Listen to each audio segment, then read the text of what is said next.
Well, hi, it's Monday, March the 9th, 2026, day 57 of the 2026 legislative session. This Thursday is it, March the 12th, and that means majority Democrats are in the final push for the income tax bill, and I am told it will get a vote on the House floor today. This is Senate Bill 6346, the tax on income above $1 million at just shy of 10%, 9.9%. It's already passed the Senate. The version that passed the House on Friday, or I'm sorry, that was introduced in the House on Friday, offers a little bit more tax relief. Um, Not nearly as far as the governor said he wanted in this text to begin with, but now on Friday he came out and said, "I'm good with this. I'll sign this if this is the version that ultimately is reconciled and comes to his desk. He's ready to sign it." We're going to have some comments on that and some thoughts from Ryan Frost with the Washington Policy Center. Over the weekend, I interviewed Senator Leonard Christian from Spokane Valley.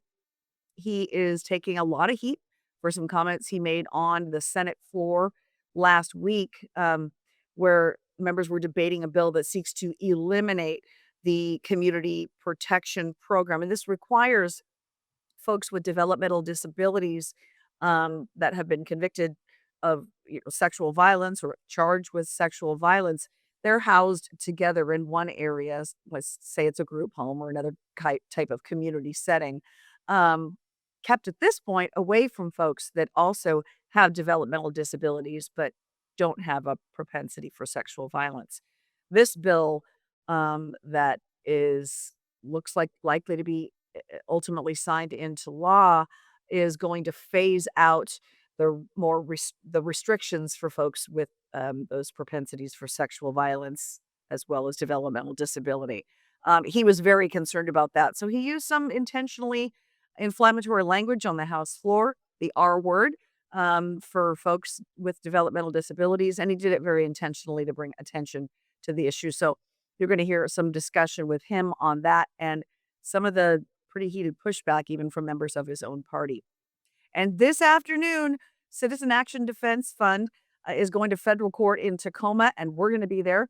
His clients are KBI talk show host Ari Hoffman, Brandy Cruz with the Undivided podcast, and Jonathan Cho with Discovery Institute. And their lawsuit against the Washington state legislature asking now a federal court to grant each of them press credentials. Little late for the session, but they could get press credentials this afternoon. You may recall they were denied, not considered to be mainstream media enough to be granted access to the wings and other parts of the legislature that are off limits unless you are a credentialed member of the media. We're going to be there in the courtroom. We're going to talk to them. We're going to talk to their lead attorney, Jackson Maynard, with Citizen Action Defense Fund. At the conclusion of that, this day could well end with them all being credentialed or denied by a federal judge. So this is a pretty big case that we're covering for you.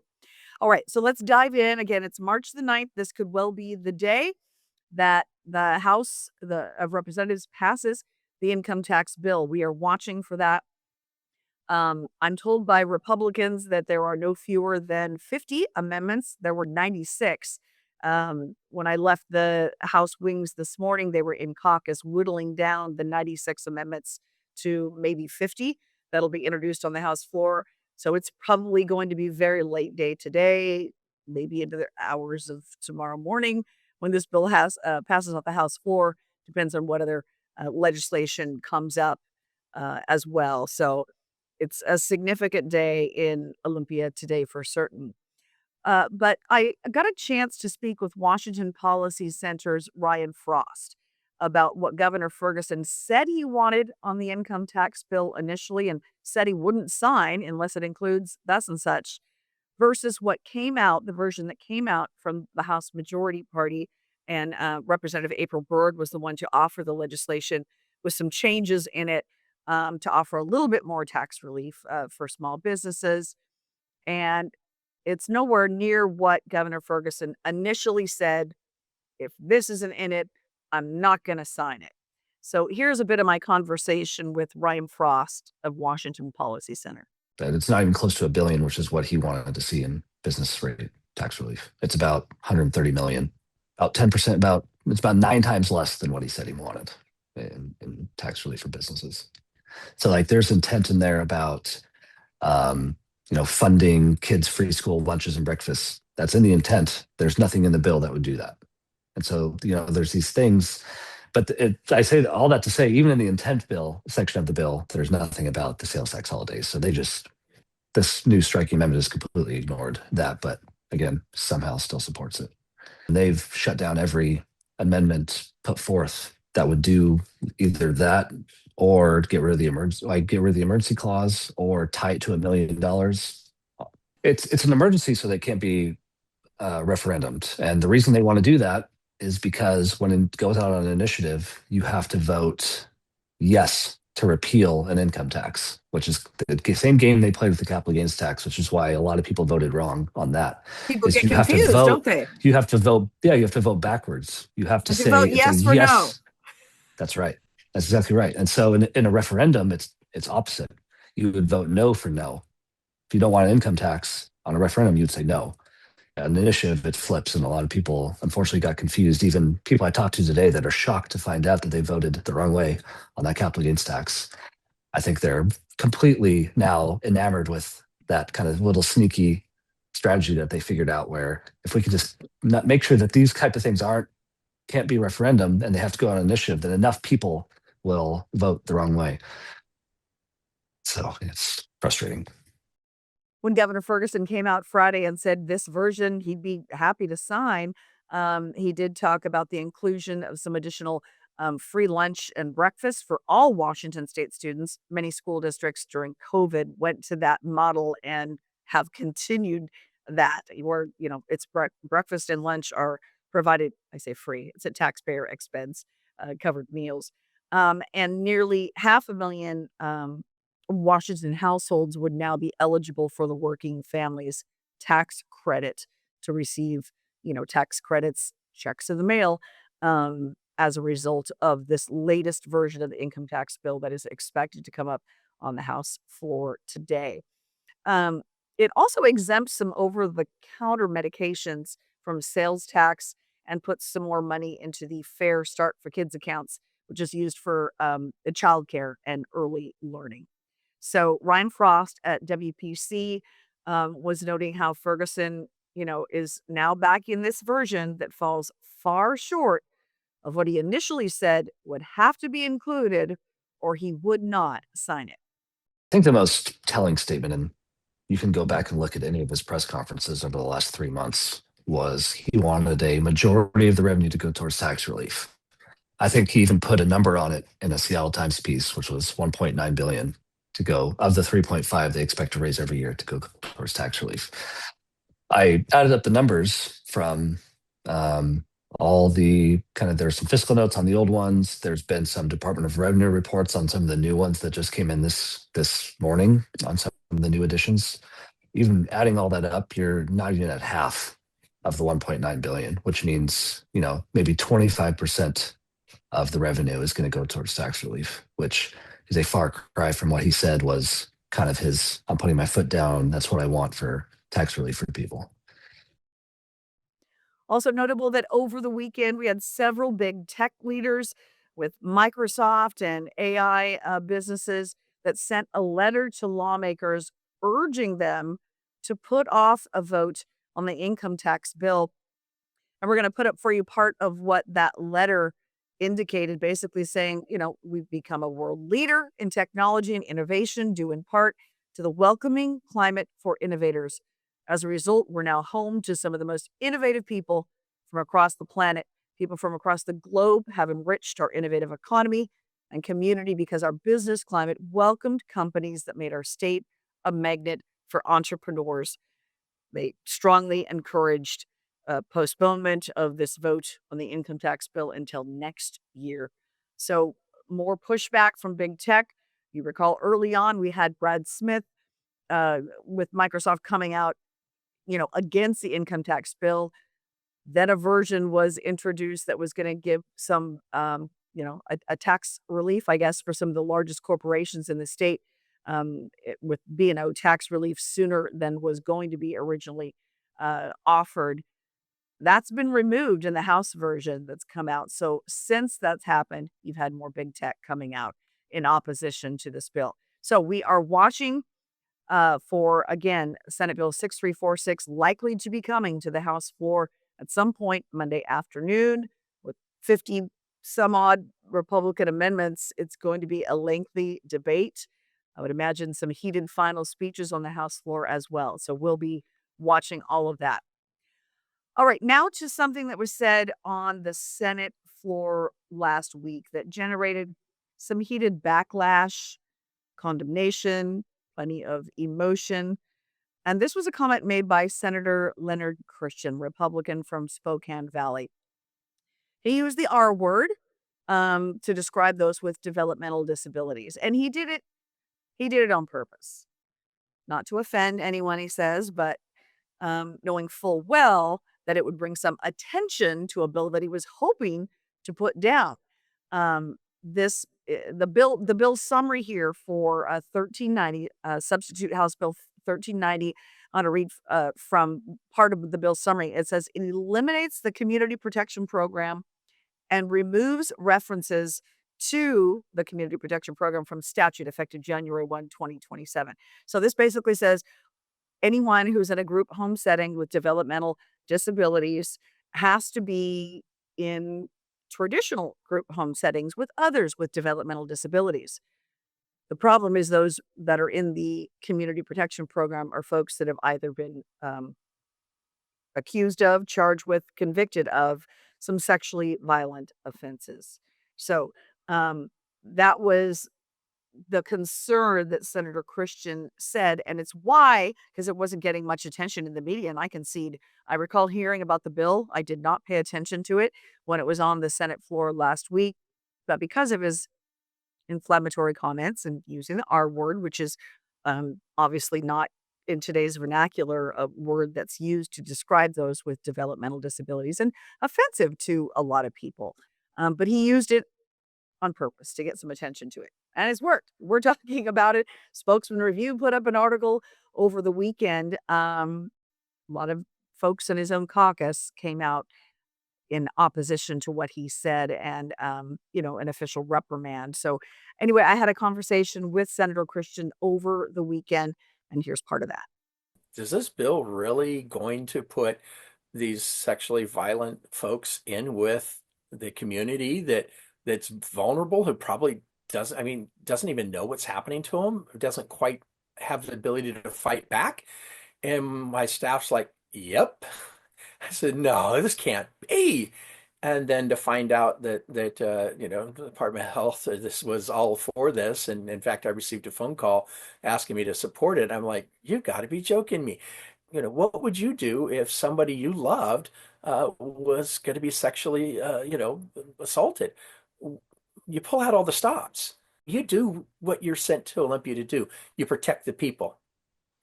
And that's where I decided I'm going to cause a little trouble, a stir on the floor. And again, I never meant to disrespect folks. The term that we used on the floor, I mean, gosh, up until 92, the ARC used that in their name and their title. And it's still all over the internet. And it wasn't meant to be disrespectful or hurtful to anybody. It was to and get some attention from the mainstream media on how horrible this bill was going to do. And look, if you had the choice between a hurtful word and physical harm, where are you going to go? As I mentioned, his use of the R word drew condemnation from his own party. Fellow Republicans in his district, which is the fourth district in the Spokane area, issued a letter, basically saying we don't support what he said at all. This is, not language we want used by anyone in our caucus. Um, and so Senator Christian told me he wasn't so much bothered by the condemnation. He gets the way these things work and that they probably had to come out with some sort of a statement condemning what he had said. That part didn't bother him. But he said what bothered him is that um, while they're reprimanding his verbiage, they weren't at the same time putting equal or even, an increased emphasis on how bad the bill is, in his opinion. So he's very worried about putting these, sexually violent people in with others who are vulnerable potentially to being taken advantage of. So I did write up that story. It is right now live on our page at thecentersquare.com/Washington. So you can see more of that and additional comments. And I would welcome any feedback you have as well on that article. All right, now to where I am headed shortly. It's a big day in federal court in Tacoma. This is the credentialing kerfuffle, as we've been calling it for the last couple of years, discussing this with some journalists denied access to some parts of the legislature. So I'm going to hold up for you my little, what do I have? Okay, I had to get a House day pass today because I forgot my credential at home, which I've never done before. But I do have a hard pass, which means it's like it's in my lanyard. I don't have to get one every day. Otherwise, in the Senate this year, you have to go in and get a weekly pass to have access to the wings. And what that means is you have access to, if the Senate or the House are on the floor or they're in caucus, talking about legislation that's about to come to the floor, you have access. You can sit in the wings. You can send a legislative assistant in to get a member that you're hoping to get an interview with. When they step out, you can say, "Hey, what's going on?" Like today, when I was in the House wings, I said, "Tell me what time the income tax bill is coming up." So it's that access provides an opportunity for members of the media to perhaps have not only access to those lawmakers, but here's what's coming up today. Here's what you might want to keep an eye out for. We had Brandy Cruz, Jonathan Cho, and Ari Hoffman all denied access, and the sense was that, or at least the excuse should say for not granting them access, is they're not legitimate mainstream members of the press. But as I'm guessing, anybody who watches this podcast or pays attention to the Center Square, they did the same thing to us last year. Tried to initially deny us press credentials. We are a wire service nearly as large as the Associated Press now, with more than 1,400 affiliates across this country that carry our stories. So eventually they caved and I got, full access, full press credentials, if you will. Mainstream media, not down here so much. You've got other members of, independent journalists like Brandy and Jonathan and Ari with KVI, not down here as much because of his radio show responsibilities, but denied access on Jewish Day. He's probably the most prominent Jewish guy I know in conservative media, and he was denied access. So this is a pretty significant case. And what happened is it was initially going to go to a Thurston County court last week. The defendants actually pushed this thing to federal court, where today there is a motion for summary judgment. That means this judge in federal court today is going to make a decision. So it's pretty significant that this has come down to today. So Jackson Maynard is the attorney with Citizen Action Defense Fund arguing on behalf of Brandy Cruz, Jonathan Cho, and Ari Hoffman. I spoke with him about the significance of this case a few weeks ago, again, before we knew that it was going to move to federal court and summary judgment with a decision coming today. Here's part of that conversation with Jackson. We filed a suit this morning on behalf of Brandy Cruz, Jonathan Cho, and Ari Hoffman. You may remember a couple weeks ago I sent a letter on Mr. Hoffman's behalf because he had been denied a press pass. And it was fairly clear that the House did not have any clear guidelines. It's still not clear from the record, but was either being made by the House with the advice of the Capitol Correspondents Association, or the Capitol Correspondents Association was making the decision. But the bottom line is the way that they were going about it violated the constitutional rights of both Ari and then we found out Brandy Cruz and Jonathan Cho. And so the suit is to go in court and have a judge basically order the House of Representatives, the legislature, and the clerk of the House and the Capitol Correspondents Association to follow the law.